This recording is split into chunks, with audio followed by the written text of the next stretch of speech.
This is across Australia. This is Livid, and as you can see, it's kind of evening, and we're joined by a band that has survived bomb attacks by insane neighbours, broken down buses in Kansas, and a flight all the way to Brisbane for the Livid Festival. Scott and PK from Unwritten Law. Gentlemen, welcome back. Cool, thanks for having us, dude. To Vegas. Last time you were here, it consisted of incredible amounts of cameo appearances, jumping on stage with Grinspoon for More Than You Are. Yeah, that was cool. Did you get any chance to do that today? No. I slept today. We flew in from New Zealand last night, and I literally just walked here. So I got to see Morning Glory by Oasis. Well, I got to see half of Noel's head, and I couldn't see anything else because they wouldn't let anyone on stage. But that was good enough for me.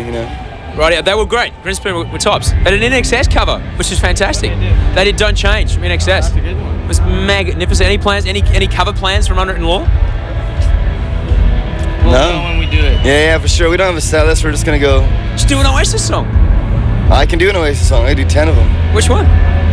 I could do Morning Glory. I think that'd go down. I can do Champagne Supernova. Let's see. I can do a whole bunch of them. In the middle of an Unwritten Law set at the skate stage, sitting on a wooden chair by yourself with an acoustic guitar, I think that would work very well. It'd be hard to do it after the real thing just got off stage, but yeah, at least that hopefully Noel or Liam would be watching. That'd be the coolest bit. You're weary, man. We'll play a video. We'll have a quick beverage, playing Up All Night. Unwritten Law. This is Livid. This is what you want. Back in a moment with Unwritten Law. It's Unwritten Law. We're here at the Livid Festival. Unwritten Law have been here before. Now, I don't know if this is where it happened, but there's a rumour that Unwritten Law once made Gwen Stefani cry. What's all that about? Yeah, what's that all about? I don't know. Wade asked her to take a shower one time in England, but I don't think she looked more excited than sad. We are pretty good looking though, man. We make the ladies cry. I don't know. What did you say, dude?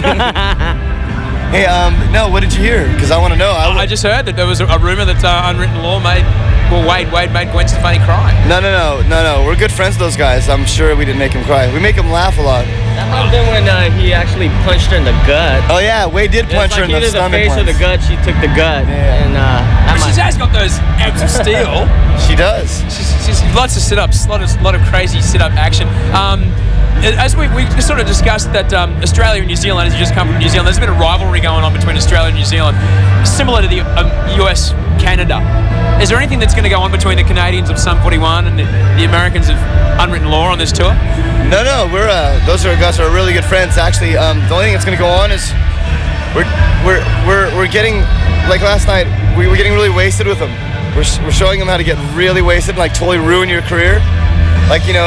Learn how to ruin your career by Unwritten Law. It's an amazing story. That could be on the next, and a band's feature on the next DVD. Can you give us an insight in how to ruin your career wasted? I've been to get in a lot of trouble and possibly losing job wasted, but never. Oh, you get drunk and you start fights with the tour executives, or you get drunk and don't show up to shows, or it's you get drunk and just don't play good. You don't play good. There's all kinds of ways to get kicked off tours and ruin your career, and I think we've almost executed every single one. I'm just, I'm wondering how we're still doing it. We're almost there. We're almost there. I can feel it. You'll get there. It's close. You'll get there. Have the vision, my brother. Feel it. You can climb that hill. You can climb that hill. What's your vibe on the Strokes? Are you digging this whole garage action that's coming through? You know what? I like the Strokes. I'm sorry. I like the Strokes. I like the Vines. I like that song by the Hives. To me, it's not really about the whole garage message or that kind of bit. It's if you can write a good song's gonna be a good song any way you slice it. And I think that all of those bands have done that. They've all written good songs. Obviously, there's different opinions and which band's better out of the thing. And I think they're all kind of really different, to be honest.